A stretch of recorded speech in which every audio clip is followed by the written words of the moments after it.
Olá!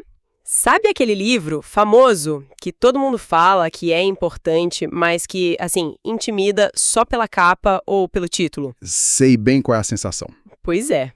Hoje a gente vai encarar um desses.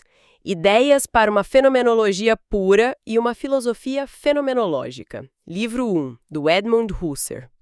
A ideia é como se a gente estivesse batendo um papo, talvez tomando algo, sabe? Uhum. E a missão fosse sacar as ideias principais desse calhamaço, mas de um jeito que faça sentido, sem aquela linguagem acadêmica mais travada. Isso aí. A gente vai direto ao ponto, pegar as sacadas centrais do Husserl. Claro, usando os termos dele, quando precisar, óbvio, mas explicando como se fosse para um amigo entender de verdade, né? Sim, É um convite para olhar para a nossa própria experiência de um jeito completamente novo. Foi isso que ele propôs. combinado então. Nossa base são os textos do próprio Ideias I.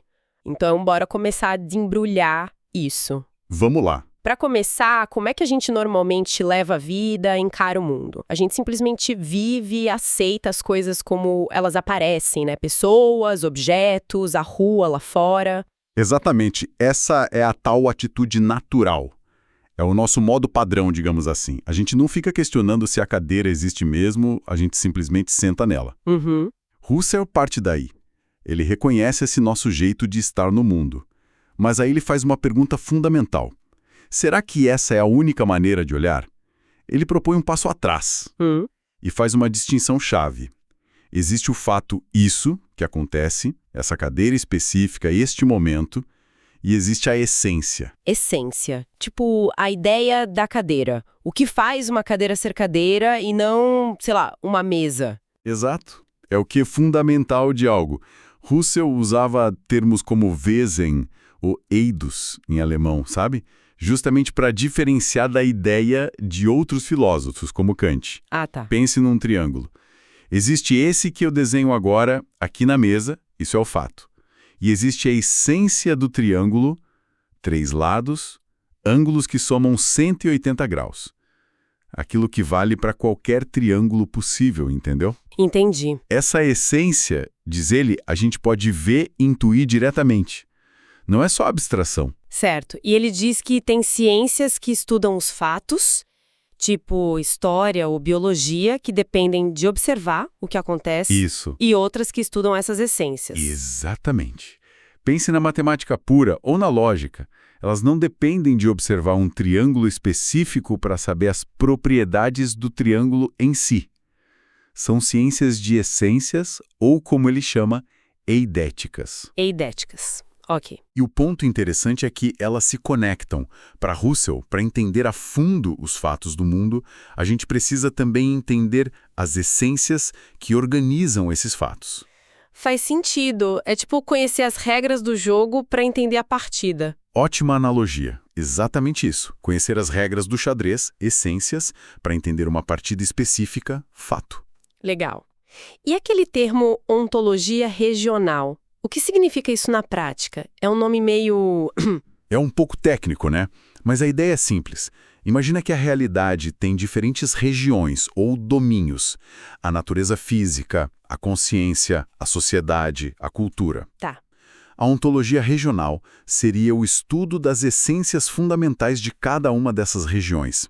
Tipo, quais são as leis essenciais para algo ser um objeto físico ou para algo ser um ato de consciência? Ah, entendi.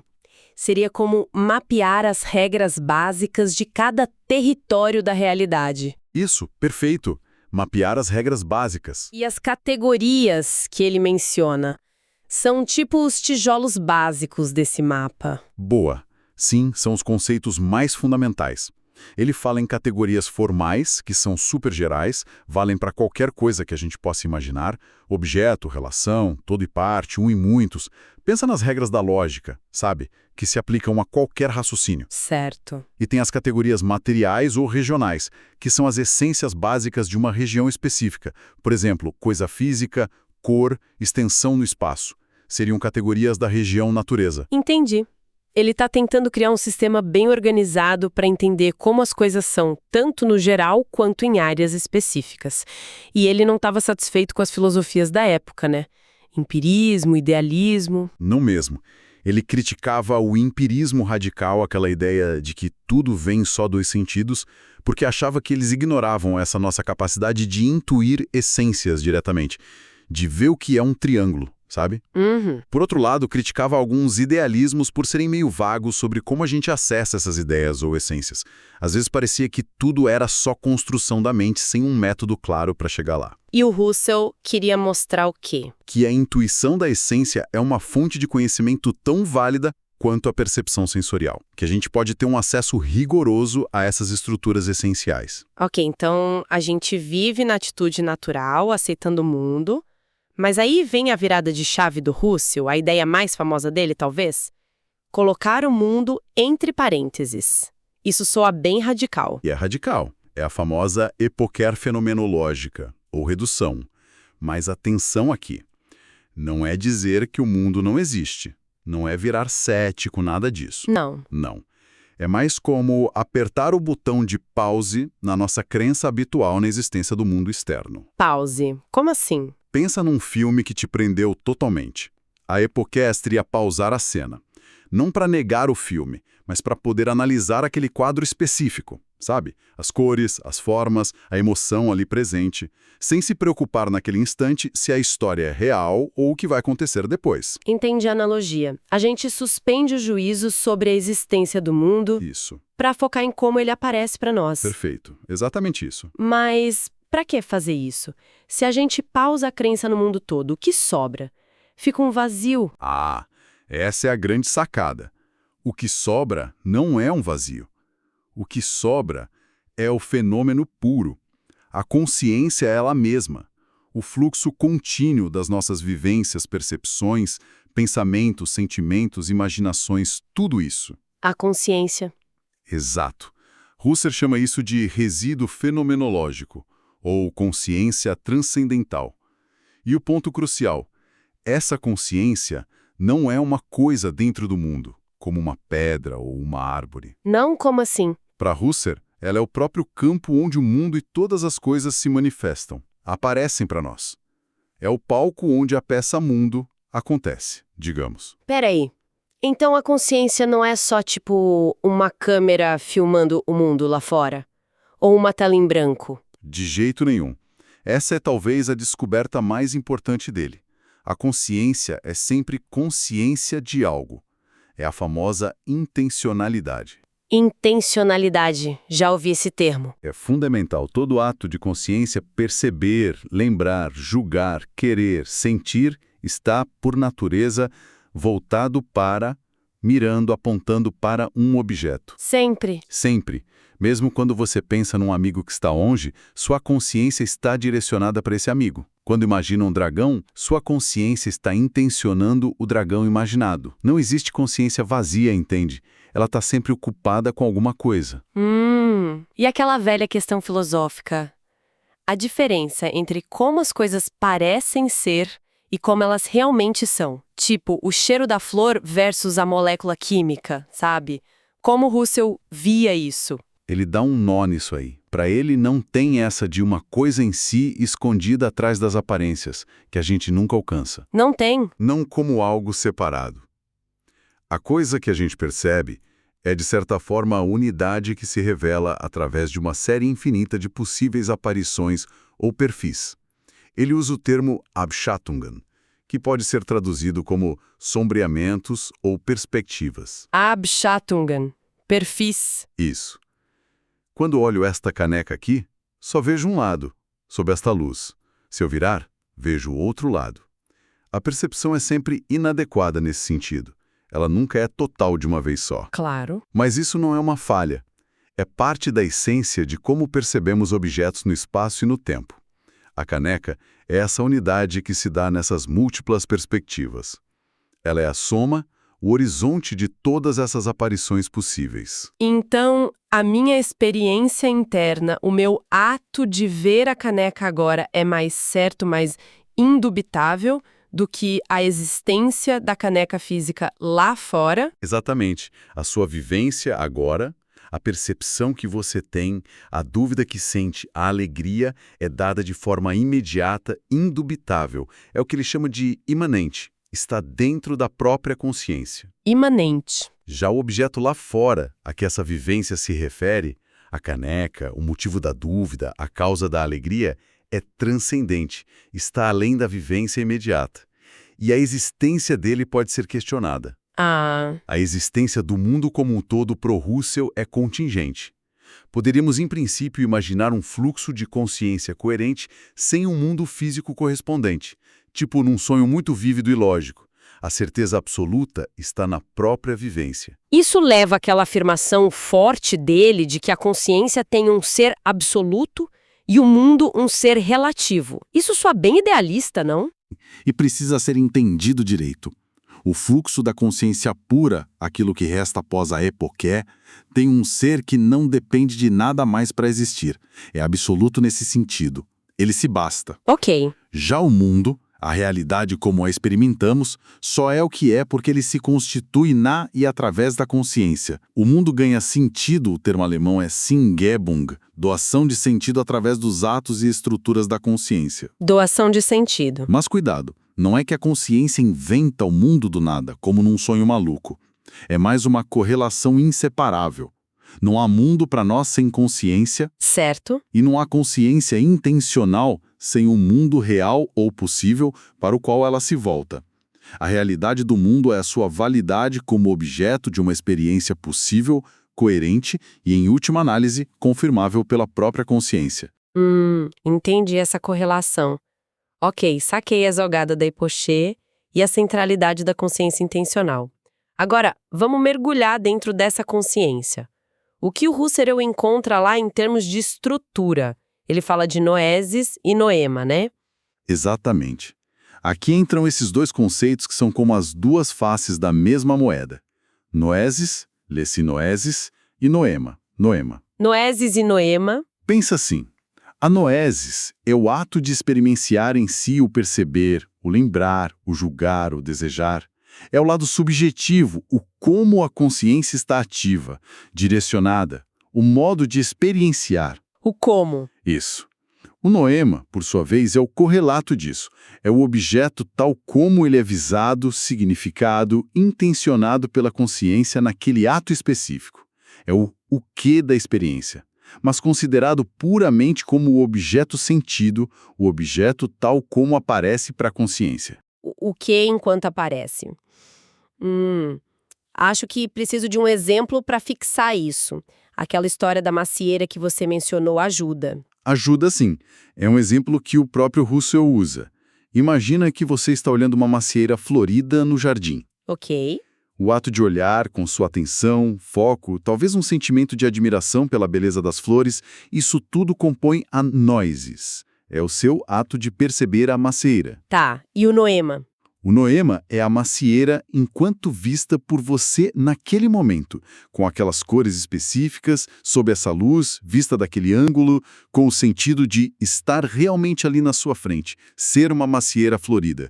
Isso é o noema. Ah, Percebe?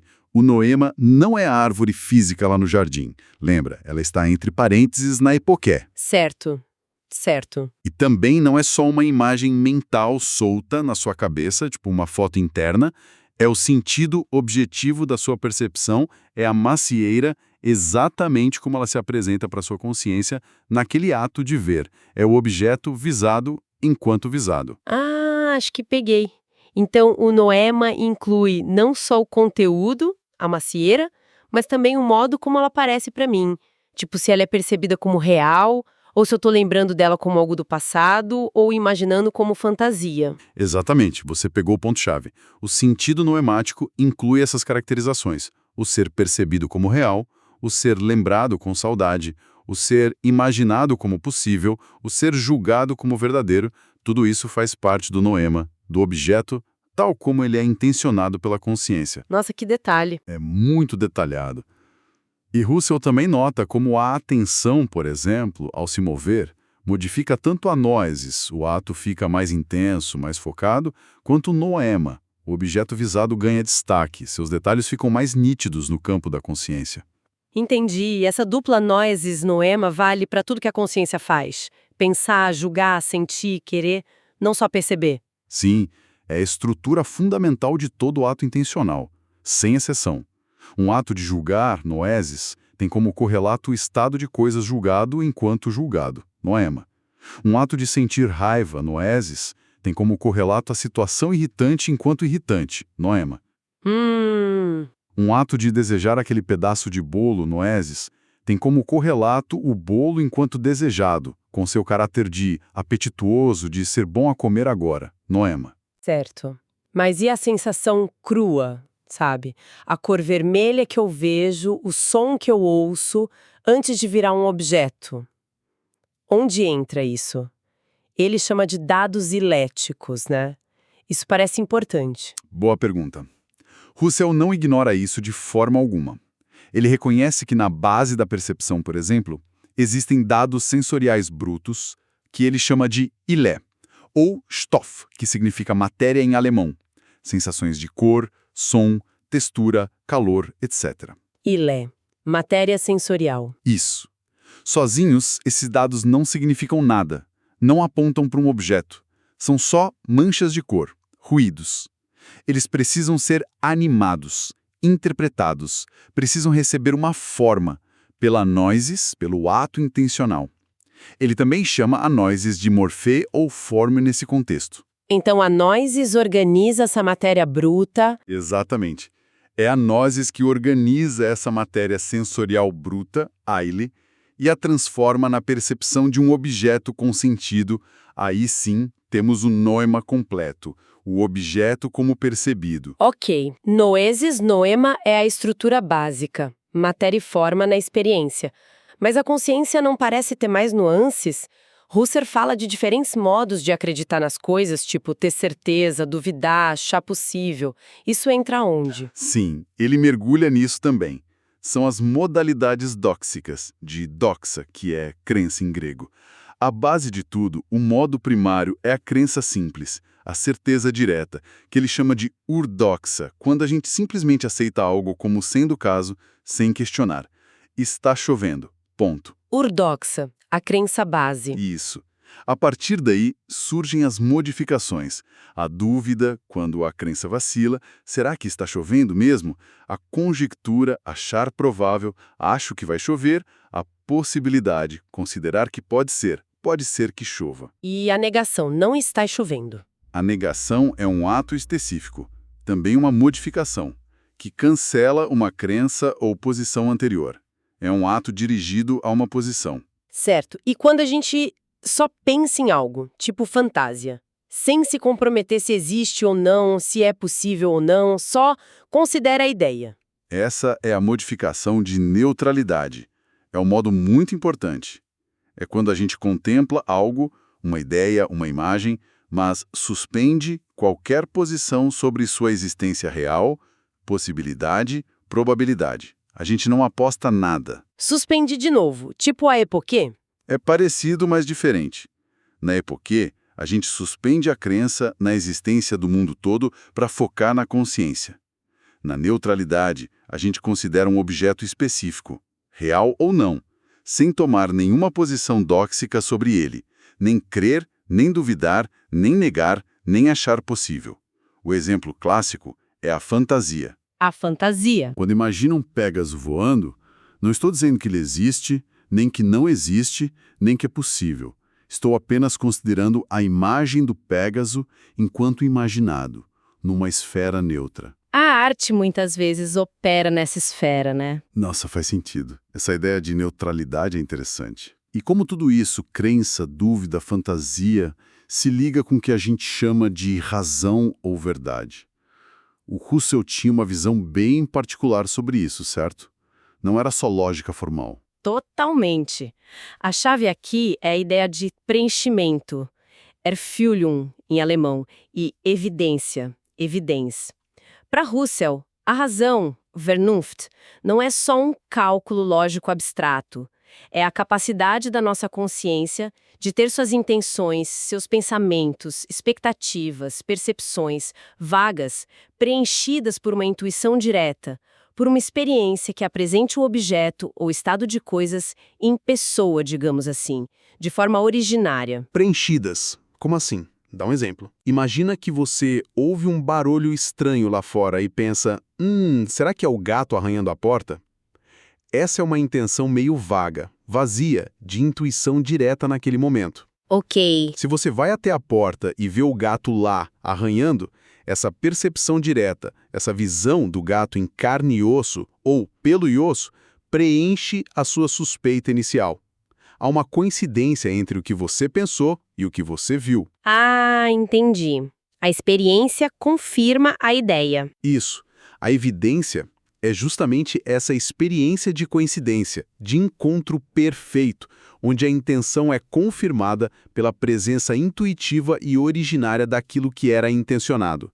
É a autoapresentação do objeto à consciência. A evidência é o critério último da verdade para Husserl. É sentir que é isso mesmo. Então, a verdade seria o que exatamente para ele? A verdade para Husserl é o correlato de um juízo que pode ser tornado plenamente evidente, que pode ser preenchido por uma intuição correspondente. E algo ser verdadeiramente real significa ser o objeto que se confirmaria numa experiência ótima, coerente e, em última instância, evidente. Então, de novo, realidade não está só lá fora. Exatamente. Ela é o correlato de uma consciência racional, ou seja, uma consciência capaz de ter experiências evidentes, de buscar e encontrar esse preenchimento, essa coerência. A realidade se constitui como essa unidade de sentido que se confirma através das nossas experiências possíveis e racionais. Uau! E ele não para por aí, sabe? Ele vai analisar em detalhes como objetos complexos, tipo uma coisa física com suas propriedades, se constituem seguindo regras inerentes à própria consciência. Como nossa experiência de espaço, tempo e causalidade não são só impressões aleatórias que a gente recebe passivamente. São estruturas da consciência. São estruturas necessárias que organizam como o mundo pode aparecer para nós. E essas estruturas, por serem essenciais, podem ser estudadas eideticamente, como falamos no começo. Ele descreve, por exemplo, com muito detalhe como a percepção de um objeto espacial sempre envolve perspectivas, lados ocultos, um horizonte. Aquilo que a gente falou da caneca. Isso. E ele mostra que isso não é um defeito da nossa percepção, mas parte da essência de como um objeto tridimensional pode se dar para uma consciência situada no tempo e no espaço. É daqui que, segundo ele, surgem as bases mais profundas, não só para a filosofia, mas também para ciências como a geometria e a física, que lidam com essas estruturas essenciais do espaço, do tempo, da matéria. Nossa, é muita coisa para processar mesmo. Vamos tentar amarrar as pontas para quem está ouvindo a gente? Vamos lá. Husserl nos convida a sair da atitude normal, né? Suspender nossa crença no mundo, a hipoqué, para descobrir a consciência pura como o campo onde tudo acontece. Isso, o ponto de partida absoluto. Essa consciência é sempre direcionada para algo, a intencionalidade, e funciona com essa estrutura dupla. Noesis, o ato de experienciar, e noema, o objeto sentido, o que experienciado. Perfeito. Ato e objeto correlacionados. A gente acredita, duvida, fantasia, as modalidades dóxicas e de neutralidade. E a razão para ele não é só lógica, mas essa busca pela evidência, pelo preenchimento da intenção pela experiência direta. É isso de forma bem resumida. Exatamente, acho que você pegou o espírito da coisa. O foco muda radicalmente. Do o que a gente conhece para como a gente conhece. E como esse como, as estruturas da nossa própria consciência, torna possível o quê? O mundo com seus objetos e sentidos. É uma investigação profunda. Muito profunda. Sobre as condições que tornam a experiência, o conhecimento e a própria realidade possíveis para nós. Desde a relação mais básica ato-objeto, noesis-noema, até as camadas supercomplexas da crença, da modalidade, da natureza da evidência e como o sentido se constitui. Ele argumenta que até a lógica e a matemática, que parecem tão objetivas, tão fora da gente, encontram sua raiz última, seu fundamento, nessas estruturas da consciência transcendental. Caramba! Então, para fechar o nosso papo, Se a consciência constitui o mundo nesse sentido de dar forma e significado à nossa experiência, fica uma pulga atrás da orelha, né? Qual seria? Se as regras do jogo da nossa própria mente moldam a realidade tal como ela parece para nós, será que aquilo que a gente chama de realidade objetiva, sabe, o mundo lá fora, independente de mim, será que isso não é, no fundo, profundamente marcado, talvez até co-criado pela maneira como a nossa própria consciência funciona? Fica aí pra gente pensar. Excelente pergunta para finalizar. Deixa a reflexão no ar.